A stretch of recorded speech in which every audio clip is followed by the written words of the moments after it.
또 사람을 움직이는 네 가지 힘이 있다고 합니다. 그것은 두려움, 이익, 그리고 사명, 사랑이라고 하는 것입니다. 사람을 움직인다고 하는 것은 그 세상을 움직인다는 것이고, 세상을 움직인다고 하는 것은 결국 사람을 움직인다는 말이 됩니다.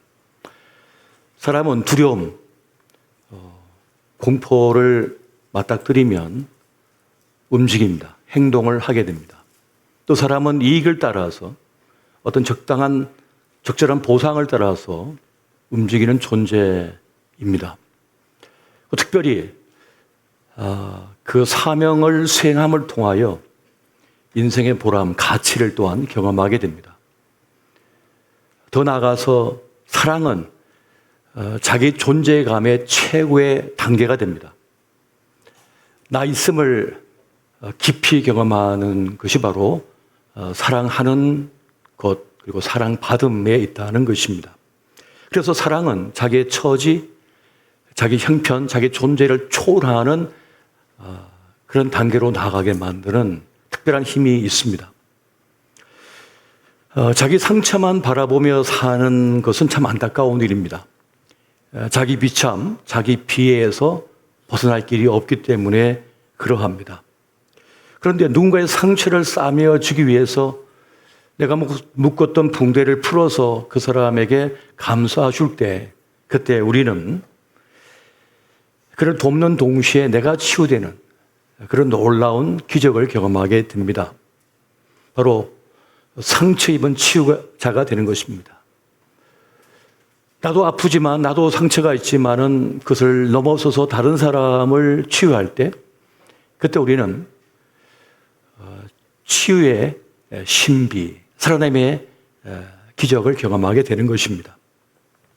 자신을 태워서 어둠을 밝히는 그 삶을 경험할 때 사람은 모든 논리를, 세상의 모든 가치 논리를 뛰어넘는, 압도하는 그런 생명의 사람, 생명력을 경험하게 된다는 것입니다. 그렇게 볼 때 복음의 매력은 바로 생명력에 있다라고 말할 수 있겠습니다. 복음의 매력은 뭡니까? 도무지 살 길이 안 보이는데 살아내버리는 겁니다. 도무지 사랑할 수 없는데 사랑해버리는 것입니다. 도무지 용서할 수 없는데 용서해버리는 것입니다. 악을 악으로 갚지 않고 선으로 갚아버리는 그런 삶을 살아내버립니다. 이것이 바로 복음의 매력이요, 생명력이라 할 수가 있겠습니다. 그렇게 복음의 매력, 복음의 이 능력, 그 생명력은 세상을 압도해 버립니다. 원하는 것을 얻는 최고의 길은 그 원하는 것을 얻을 자격을 갖추면 되는 것입니다. 세상은 냉정합니다. 세상은 자격 없는 사람에게 보상을 할 만큼 어리석지가 않습니다. 세상이 인정할 만한, 또 세상을 압도할 만한 능력이 있어야만 인정을 받습니다. 존중을 받습니다. 그렇게 볼 때 인류 역사 속에서 이 교회는, 또 그 교회가 지금까지 존재한 이유는 그 복음의 능력, 복음의 힘을, 세상을 압도하는 능력을 보여주었기 때문인 것입니다. 여러분, 많은 분들이 그런 얘기를 합니다. 불신자들이 교회가 왜 이렇게 많아요? 밤에 옥상에 올라가 보면 십자가가 왜 이렇게 많은지 모르겠어요. 그런 질문을 하신 분들이 있습니다. 그리고 유럽에 가서도 그런 말을 합니다. 왜 이렇게 교회가 많아요? 관광지마다 다 교회예요. 이미 답은 나와 있습니다. 세상을 압도했기 때문입니다. 세상을 정복했기 때문입니다. 여러분, 인류 역사 속에서 기독교 문화, 기독교의 가르침을 빼면 뭐가 남습니까? 야만밖에 남지 않습니다. 인간이 존엄한 존재라고 누가 말을 했습니까? 인간의 가치를 말한 것은 기독교입니다. 성경의 가르침입니다.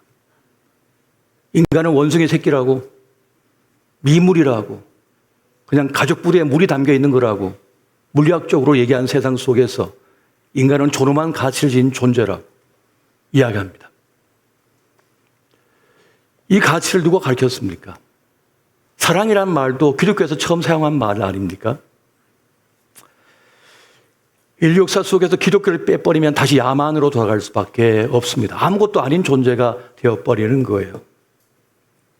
많은 분들이 인간도 동물이라고 자꾸 취급하고 싶어 해요.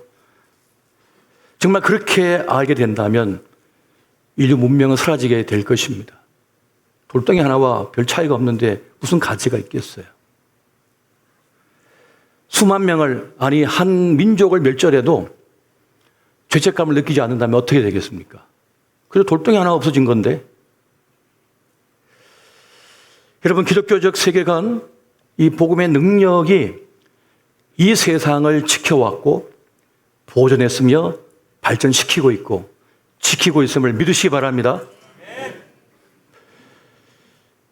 그 흔적들을 지금 우리는 보고 있는 것입니다.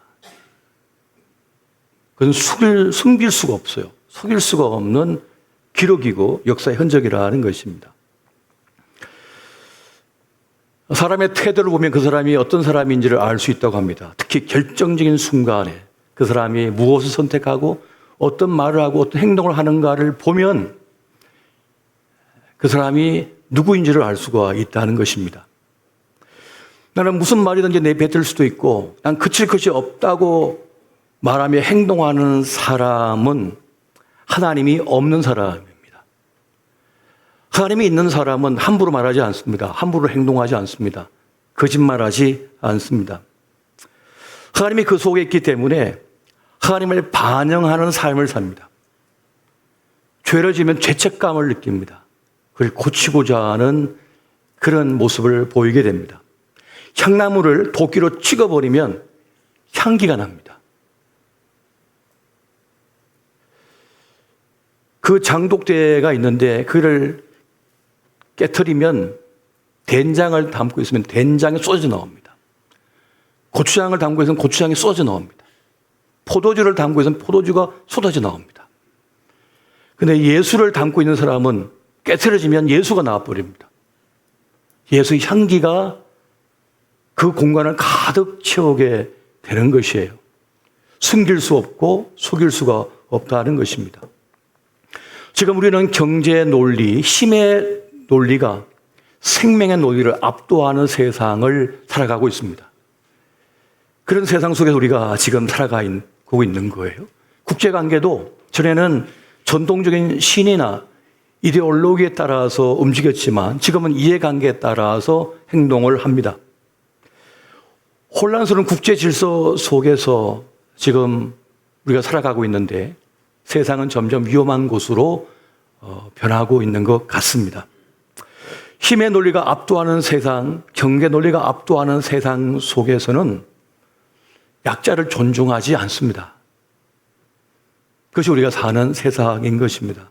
오늘 본문의 배경을 보면 지금과 다를 바 없는 모습을 가졌다고 하는 사실을 알 수가 있습니다. 힘의 논리, 경제 논리에 의해서 세상이 돌아가고 있었습니다. 아브라함은 그 척박한 현실 속에서 믿음의 길, 하나님의 사람으로 그 길을 걸어갔던 것입니다.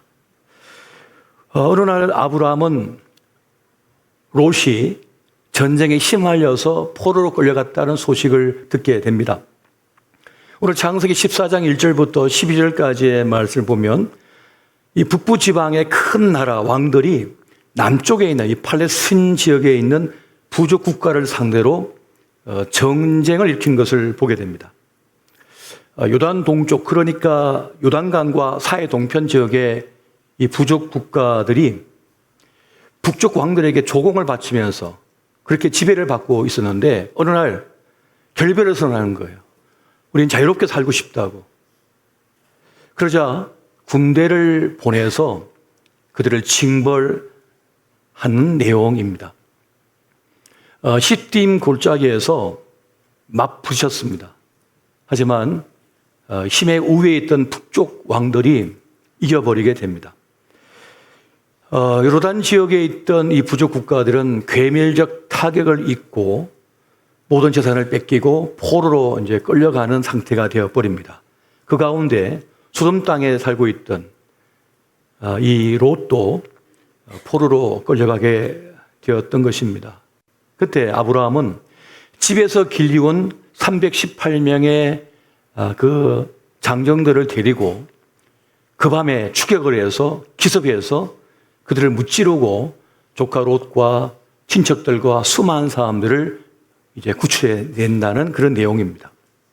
여기서 이 아브라함의 조카 롯의 구출 작전을 보면 이건 도무지 하나님의 역사하심, 하나님의 감동하심이 아니면 있을 수 없는 일이라는 생각이 듭니다. 왜냐하면 얼마 전까지 자기 목숨을 부지하기 위해서 아내를 누이라고 속여서 그렇게 위기를 모면하려고 했던 그런 연약한 모습을 보였거든요. 그런데 어떻게 5나라를 물리친 그 북쪽의 강한 군대를 추격해가지고 싸울 생각을 다 했을까요? 하나님의 역사하심, 하나님의 압도적인 그 파워는 때로 연약한 자를 들어서 강하게 역사하는 그런 힘으로 나타날 때가 참 많습니다. 청년 사울이 아직 이스라엘의 왕으로, 초대 왕으로 등극하기 전에 암몬 족속이 이 길리앗 야베스를 포위하는 일이 발생합니다. 강한 군사력을 가지고 포위해버립니다. 그래서 야베스 사람들은 도무지 싸울 여력이 되지 않기 때문에 항복을 해요. 그런데 뭐라고 요구하냐면 살고 싶으면 오른쪽 눈을 다 하나씩 빼라라고 그렇게 말을 합니다. 살고는 싶은데 오른쪽 눈을 빼야 된다니 이것은 도무지 용납할 수 없는 일인 것 같아서 슬픔 속에 빠져듭니다. 그러면서 일주일간의 시간을 달라고 그러고 요단 건너 동족에게 이것을 구하고 도움을 요청합니다. 하지만 이스라엘 백성들은 힘이 없었어요. 싸울 여력이 되지 않았습니다. 그래서 다 슬퍼하며 울부짖고 있습니다. 그때 청년 사울의 가슴이 뛰기 시작합니다. 하나님의 영이, 하나님의 신이 그에게 임하기 시작합니다. 그러면서 분노가 일어납니다. 그러면서 뜰치고 일어나서 수많은 장정들을 끌어모아서 암몬과 대적을 합니다. 그리고 그들을 이겨버립니다. 그 일 이후에 이 청년 사울이 이스라엘의 초대 왕으로 세워지는 그런 역사가 이제 이어지는 거예요. 하나님은 바사왕, 페르시아죠. 고레스의 마음을 감동시켜서 포로로 끌려온 이스라엘 백성을 돌려보내게 됩니다. 일반 역사 속에서도 나와 있죠. 왜 고레스 왕이 충분한 노동력을 제공하고 있는 그 이스라엘 백성들을 돌려보냈을까? 역사학자들도 논란이에요. 그래서 성경은 하나님께서 고레스의 마음을 감동시켰다고 말씀합니다. 하나님의 영은 그렇게 인간의 논리, 인간의 생각을 뛰어넘는 그런 역사를 이룬 것을 보게 됩니다. 빌립은 성의 감동을 받아서 광야로 나아갔고 그 길에서 에티오피아 내시를 만납니다. 그리고 그에게 복음을 전하고 그에게 세례를 베풀지요.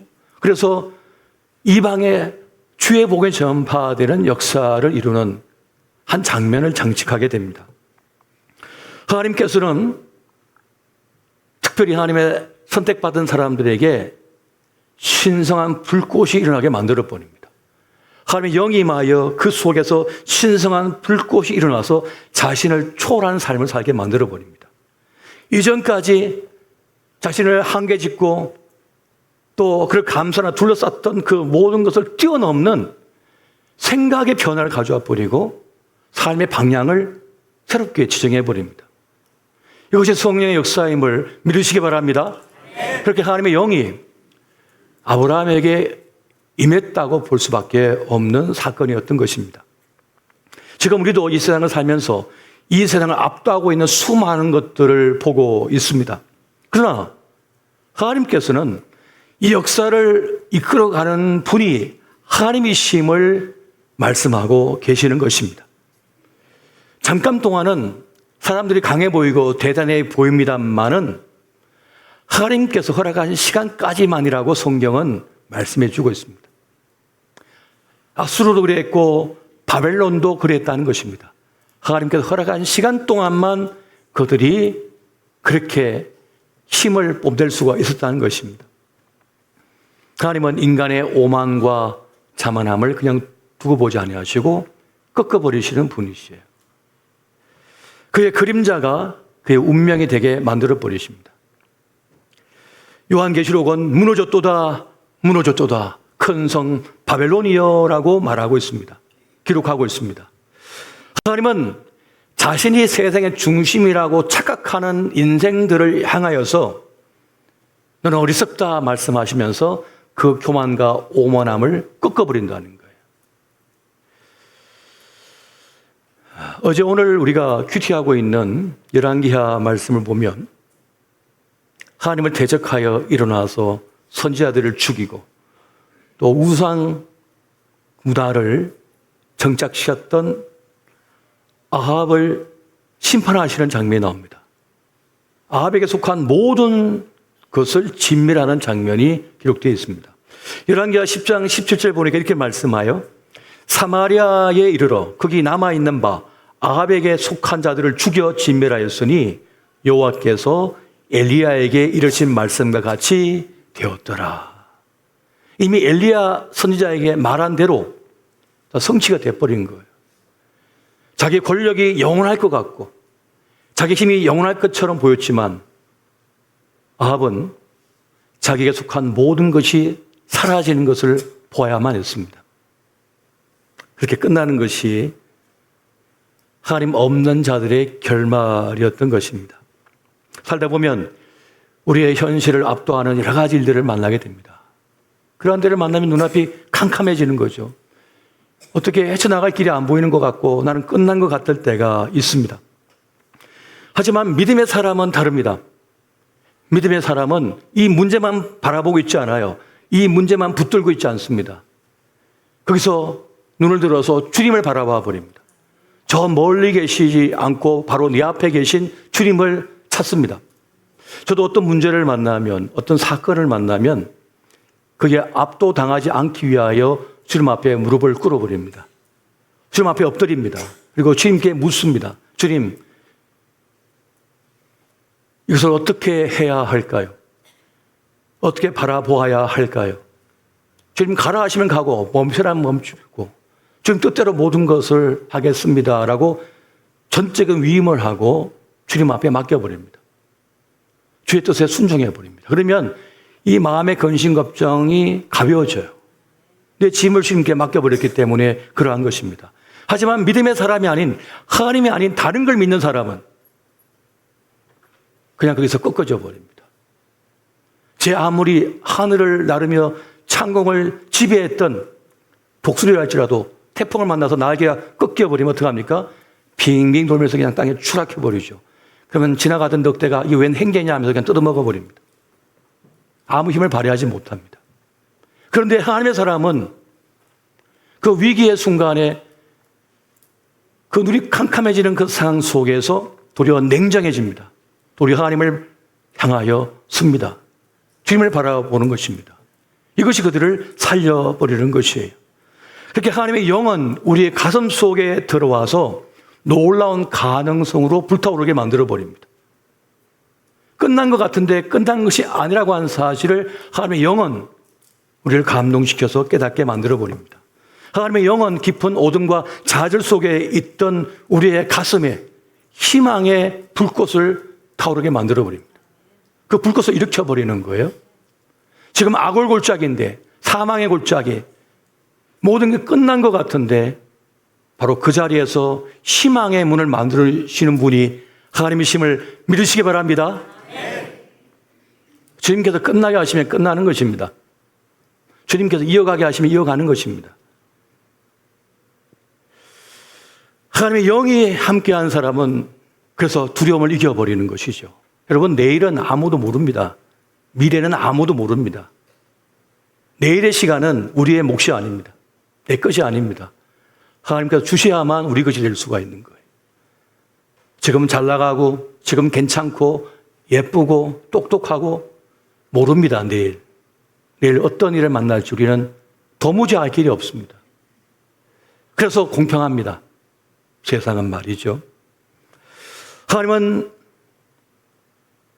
악을 골짜기에서도 소망의 길을 만드시고 희망의 문을 만드신다고 우리에게 약속하고 계십니다. 호세아 2장 15절 말씀을 같이 한번 보겠습니다. 같이 봅니다. 시작. 거기서 비로소 그의 포도원을 그에게 주고 악을 골짜기로 소망의 문을 삼아 주리니 그가 거기서 응대하기를 어렸을 때와 애굽 땅에서 올라오던 날과 같이 하리라. 아멘. 악을 골짜기, 그 해골의 골짜기, 사망의 죽음의 골짜기를 도리어 희망의 문, 소망의 문을 여는 자리로 만드시겠다라고 말씀하는 거예요. 세상 사람들은 끝났다고. 세상의 논리로 보면, 세상의 문법으로 보면, 세상의 경험으로 보면 끝났는데, 그런데 하나님께서는 그 죽음의 자리에서 도리어 사는 자리로 만들어 버리시는 거죠. 새로운 일을 만들어 버리시는 거예요. 우리를 위하여 세계를 내시는 분이 하나님이심을 믿으시기 바랍니다. 저는 그것을 믿습니다. 제 일생의 삶 동안에 많이 경험했습니다. 끝난 것 같은데 끝난 것이 아니고, 소망이 없어 보이는데 소망이 없는 것이 아니라 도리어 새로운 길을 열고 새로운 만남을 주시고 새 역사를 창조하신 주님을 경험했습니다. 그래서 웬만한 일은 눈도 안 깜짝합니다. 그냥 이까짓 게 뭐야, 하나님께서 함께 하신다고 벌떡 일어나 버립니다. 그렇게 떨치고 나가도 괜찮아요. 하나님께서 함께 하시니까요. 여러분 두려워하지 마시기 바랍니다. 하나님께서 함께 하시기 때문인 것입니다. 여러분 믿음을 가졌다는 건 뭡니까? 하나님의 부력을 믿고 나를 바다에 던지는 겁니다. 주님께 나를 안아주실 걸 믿고 나를 책임지실 것을 믿고 나를 던지는 것이 바로 믿음이라고 하는 것입니다. 그래서 내가 하나님의 은혜로 산다고 믿는 사람은, 이 믿음을 가진 사람은 성공했다고 해서 자만하지 않습니다. 교만하지 않습니다. 또 실패했다고 해서 세상을 다 잃은 것처럼 슬퍼하지 않습니다. 좌절하지 않습니다. 믿음의 사람은 성공도 실패도 하나님의 섭리 속에 있다고 하는 사실을 알아요. 믿어버려요. 여러분 우리가 살다 보면 인간관계의 실패를 경험하기도 하고 사업의 실패를 경험하기도 하고 어떤 시험에 낙방을 하기도 하고 또 건강상의 어려움을 당하지 않습니까? 그런데 그 실패라고 하는 것은 사실은 성공적인 삶을 살아가는 과정 속에 있는 하나의 과정일 뿐인 거예요. 우리는 실패를 거듭할 때 지식을 얻습니다. 더 똑똑해집니다. 세상과 괴리되었던 나의 생각이 세상과 비슷해집니다. 세상을 알게 되는 거죠. 나의 현실을 깨달아 버리는 거예요. 그래서 실패는 성공의 씨앗이 된다고 말을 하는 것입니다. 그래서 믿음의 사람은 내 인생길을 가는 가운데 그 성공을 향하여 나아가는 가운데 이 실패는 하나의 과정이구나라고 생각을 해버려요. 그래서 그냥 버텨내고 그 길을 걸어가는 것입니다.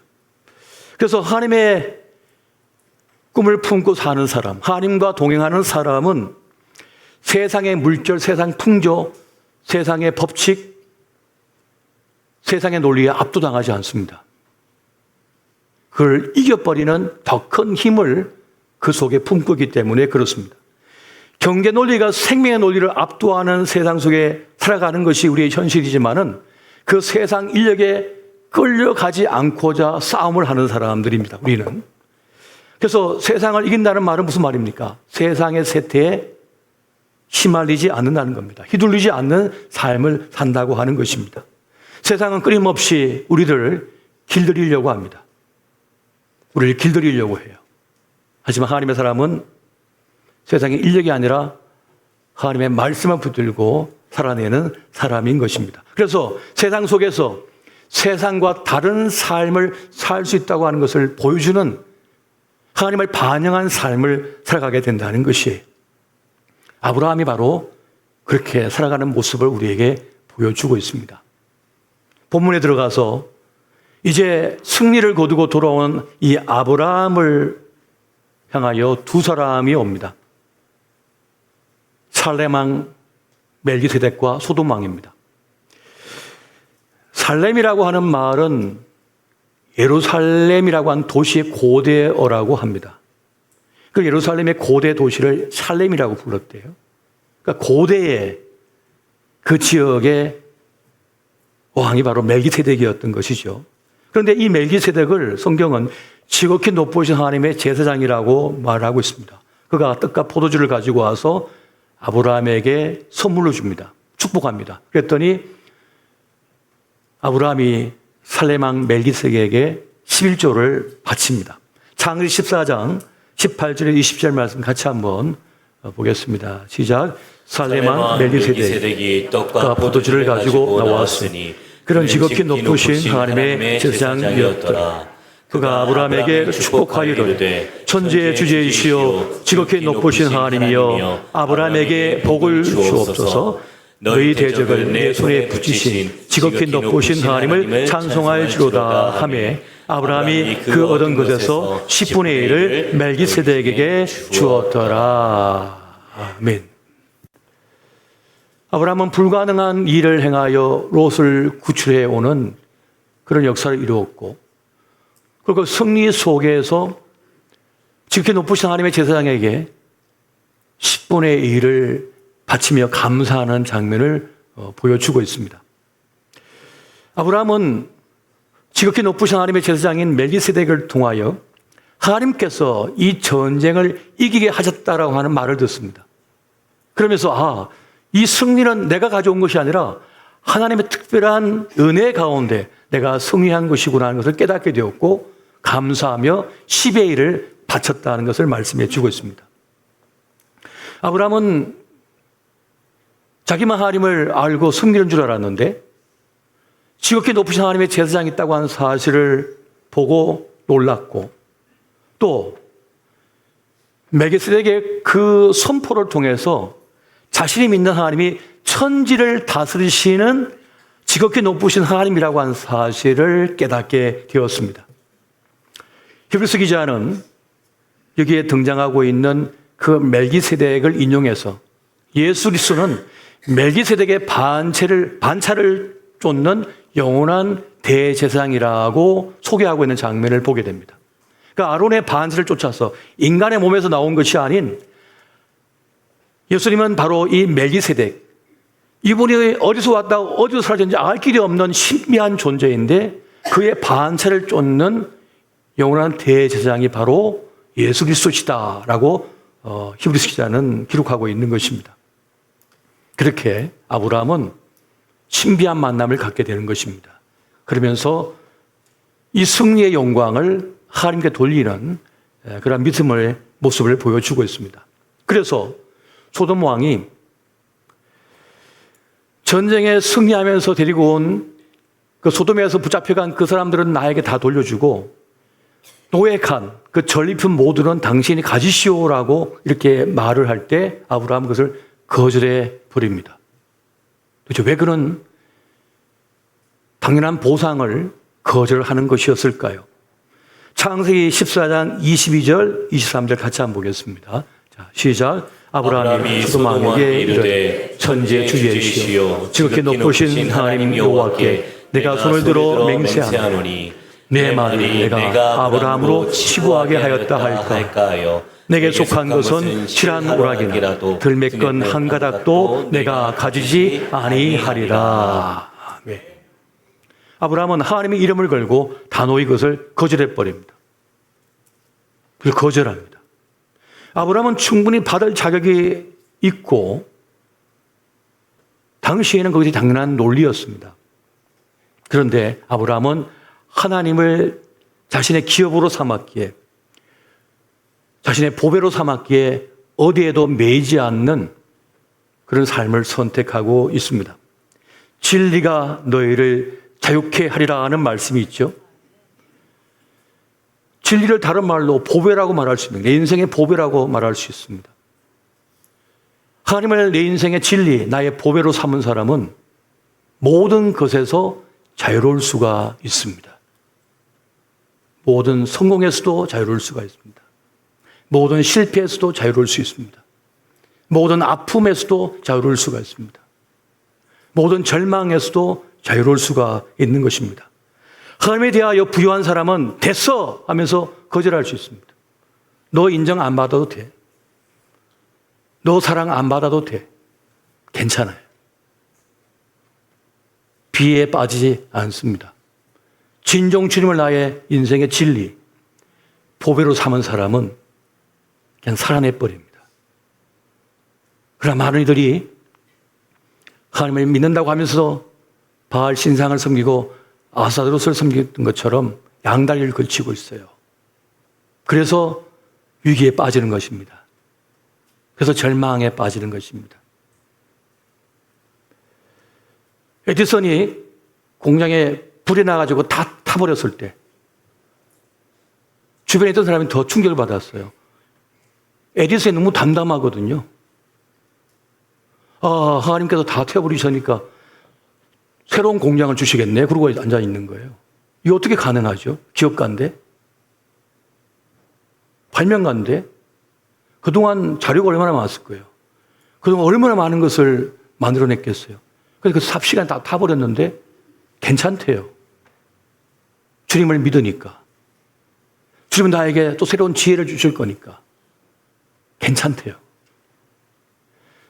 하나님을 진리로 삼고 있는 사람, 보배로 삼고 있는 사람은 놀랍게도 괜찮습니다. 이것이 세상을 압도해버리는 거예요. 미모를 진리로 여긴 사람, 미모가 사라질 때 절망해버립니다. 자신의 기업이 진리, 보배라고 여긴 사람은 그 기업이 망할 때 그 인생도 망해버립니다. 사람을 내 인생의 진리로 여겼던 사람은 그 친구 떠나갈 때 그 인생도 그냥 떠나가 버립니다. 그런데 하나님을 나의 참 진리로, 길과 진리 생명으로 삼고 있는 사람은 괜찮아요. 주님이 안 떠나셨으니까. 주님이 나와 함께 하시니까. 아무렇지도 않습니다. 아브라함은 지금 이것을 그 믿음의 길을 가는 동안에 경험하고 또 고백하며 겪고 있었던 것입니다. 아브라함은 우리와 같이 마찬가지로 경제 논리, 힘의 논리가 세상을 압도하는 그 현실 속에서 그 세상의 논리를 압도하는 더 큰 힘, 세상을 압도하는 힘을 갖고 있었던 것입니다. 그것은 무엇입니까? 세상을 창조하시고 구원하시고 이끄시는 하나님을 품고 있었기 때문이었던 것입니다. 여러분, 하나님을 여러분의 보배로 삼으시기 바랍니다. 진짜 보배로 삼으셔야 되는 거예요. 진짜 보배로. 창세기 15장 1절에 하나님께서 아브라함에게 오셔서 이렇게 말씀합니다. 같이 한번 읽습니다. 시작. 이후에 여호와의 말씀이 환상 중에 아브라함에게 임하여 이르시되 아브라함아 두려워하지 말라. 나는 내 방패요 너희의 지극히 큰 상급이니라. 아멘. 나는 너희의 보배다. 나는 너희의 방패다. 나는 너희의 큰 상급이다 라고 말씀합니다. 상급을 다른 말로 하면 보상이라는 말입니다. 내가 너에게 갚아줄게. 내가 너에게 준다. 이것을 말씀하는 거예요. 우리의 강함의 근거가 여기에 있습니다. 하나님께서 우리의 보호자가 되신다는 거죠. 우리의 방패가 되신다는 것입니다. 저게 큰 상급이라고, 놀라운 상급이라고 주님께서 말씀합니다. 세상이 나에게 주는 것이 아니라는 거죠. 나의 구원과 최종적 승리는 세상이 주는 것이 아니라 하나님께서 주심을 믿으시기 바랍니다. 하나님께서 주신다는 거예요. 주님께서 우리에게 주지 않으면 내 것이 될 수가 없습니다. 주님께서 나에게 준 사람만 내 사람이에요. 주님께 주지 않으면 그 사람은 내 사람 아닙니다. 주님께서 나에게 직접 내 손에 이걸 주셔야만 그것이 내 거가 되는 거지, 주님이 주시지 않는 건 내 거가 될 수 없어요. 허물 켜지 마십시오. 그래서 저도 하나님께서 주신 사람이 내 사람이라고 생각해요. 주님께서 주신 것이야말로 진짜 내 거라고 생각해요. 그래서 허물 켜지 않습니다. 주님을 그냥 기대하고 주님을 믿을 뿐인 것입니다. 아브라함이 그 믿음의 길을 걸어가면서 하나님을 깨닫기 시작합니다. 진정한 믿음을 갖기 시작한 것입니다. 여러분, 우리 모두는 질그릇입니다. 인생은 모두가 질그릇입니다. 금치를 막 해놓고 은치를 막 해놓고 뭐라 하냐면 난 금이야, 나는 은이야 또 들고 앉았거든요. 아는 방법이 있습니다. 망치 하나 들고 가서 한번 때려보시면 퍽 하면 깨질 겁니다. 금체를 아무리 두껍게 해도 퍽 하고 깨져요. 도자기는요. 질그릇이기 때문에 그렇습니다. 어떤 문제를 만나거나 어떤 사건을 만나거나 어떤 악플을 만나면 다 깨져버립니다. 저는 이것을 이미 젊었을 때 깨달았습니다. 인생은 질그릇이라고 하는 것을. 그래서 그게 대단하게 보지 않습니다. 사람을 존엄하게 봅니다.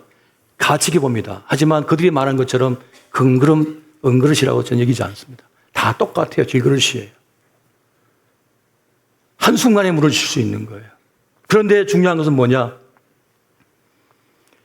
주님을 보배로 삼고 있는 사람, 주님을 나의 진정한 구원자, 나의 생명의 주권자로 삼고 있는 사람은 그 삶의 비참과 비애에 무너지지 않는다는 사실이에요.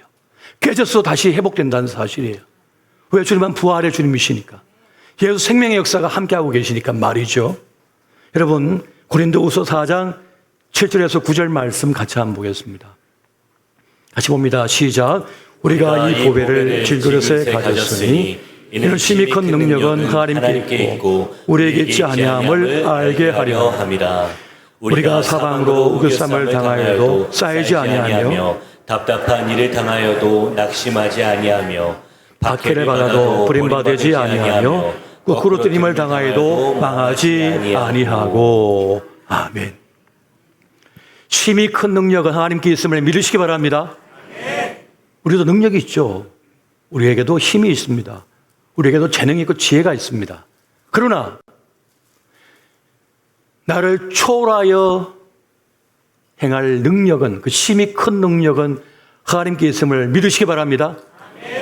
방하는 우리 아이들을 잡아줄 심히 큰 능력은 하나님께 있음을 믿으시기 바랍니다. 내가 감당 못한 질병을 이겨갈 그 심히 큰 능력은 하나님께 있음을 믿으시기 바랍니다. 이 불신앙의 시대에 교회를 일으키고 부흥시킬 분은 심히 큰 능력을 가신 하나님께 있음을 믿으시기 바랍니다. 심히 큰 능력이 하나님께 있다고 하는 사실을 믿는 사람은 실패, 좌절, 아픔 혹은 어떤 시험으로 인해 무너지지 않습니다. 그걸 이길 능력은 하나님께 있구나. 나는 나의 할 몫만 하면 되구나. 그 너머는 하나님의 몫이구나. 그 너머는 하나님의 몫인 거예요. 하나님의 몫인 것입니다. 아브라함은 그 불신앙의 시대 속에서 하나님을 반영한 삶을 살았습니다. 세상의 논리, 경제 논리, 힘의 논리로 모든 게 작동되어지는 세상 속에서 그걸 넘어서는, 그걸 압도하는 힘을 소유한 사람으로 살아갔습니다. 그래서 하나님을 모르던 사람들이 아브라함을 통해서 하나님을 경험하게 되는 거예요. 여러분, 목회자는 어떤 길을 걷는다고 생각하십니까? 목회자는 하나님의 사람들, 하나님의 거룩한 사람들인 주의 종들은 하나님을 반영한 삶을 살고 있습니다. 교회에서 죽을 주면 죽을 먹고 살고, 떡을 주면 떡을 먹고 살고, 밥을 주면 밥을 먹고 삽니다. 그래서 이스라엘 공동체의 믿음이 무너지면 당시에 제사장들과 레위 사람들은 굶어 죽어야 했습니다. 곧 그들의 믿음이, 공동체 믿음이 그들의 생존과 직결되게 만들어 놓으셨기 때문에 그러합니다. 오직 주님만을 바라보면서 사는 거예요. 오직 주님만을 향하여 서 있는 그들을 보면서 하나님을 경험하기 시작하고 하나님을 깨닫기 시작합니다. 그들을 통해서. 그러면 우리들, 그리스도 예수의 사람들은 어떤 사람들입니까? 세상의 논리, 세상의 문법, 힘의 논리, 경계 논리로 움직여지는 세상 속에서 주님을 보배 삼고 살아가는데, 그래서 삶이 세상을 압도해버려요. 그걸 보면서 저 사람들은 뭐지? 저들은 누군가 하면서 물음표를 가지게 되는 거예요. 그러면서 뭐라고 합니까? 당신 믿는 예수, 나도 믿고 싶소. 어떻게 평안할 수 있죠? 어떻게 안 무너질 수가 있죠? 어떻게 그렇게 살아낼 수가 있죠? 어떻게 그렇게 아름답게 자녀들을 양육할 수가 있죠? 어떻게 그 어려움 속에서 나를 용서해 줄 수가 있습니까? 감동을 먹어버리는 거죠. 여러분, 이 땅에 이 지구촌에 수없이 많이 세워진 교회의 흔적들이 있습니다. 그래서 뭘 뜻하는 겁니까? 믿음이 세상을 압도했다고 하는 증거가, 흔적이 남아있는 거예요. 그런데 지금 그 세상을 압도했던 믿음이 약해졌습니다. 세상의 논리가 지금 세상을 압도하는 모습을 보고 있습니다. 하나님께서 우리에게 알려주시고 세워놓았던 그 진리의 체계가 위협을 받고 있습니다. 동성애와 차별금지법 같은 그런 것을 통해서 도리어 기독교적 신앙, 믿음이, 진리가 궁지에 몰리고 있는 그런 세태 속에 우리가 살아가고 있습니다. 차별을 금지한다는 그 말은 매우 아름다운 말입니다. 정말 놀라운 가치를 지닌 그 말입니다. 하지만 그 속에 세워져 있는 그 세부 사항들을 보면 충격적이에요. 미국의 연안주는 예수 이름으로 축복을 못해요. 다른 이름도 있는데 왜 예수만 이름을 쓰냐고. 기본적인 신앙의 자유까지 위협받는 그런 단계까지 나아가 버린 거예요. 스스로 오류에 빠져버린 거죠. 그렇게 인간은 어리석은 존재입니다. 인간은 자기 스스로 오류에 빠져서 큰 위기와 아픔과 실패를 맛보고 나서야 돌아오는 경향이 있습니다. 지금이 그러한 때가 아닌가 싶어요. 그러한 세상 논리가 가득한 세계 속에서도 그리스도 예수의 사람은 어떻게 삽니까? 하나님을 진리 삼고 그 말씀을 진리 삼고 살아내야 한다는 것입니다. 여러분, 예수의 사람으로 산다는 것, 하나님의 사람으로 산다는 것은 결코 쉬운 일은 아닐 것입니다. 그러나 진리는 진리이기 때문에 그 말씀 붙들고 걸어가다 보면 하나님께서 또 자신 일들이 우리를 통하여 일어나게 될 것이고 그 생애 속에서 하나님의 영광을 맛보게 될 것입니다. 오늘 저와 여러분이 그렇게 믿음의 길을 두벅두벅 걸어가시기를 예수 이름으로 축원드립니다.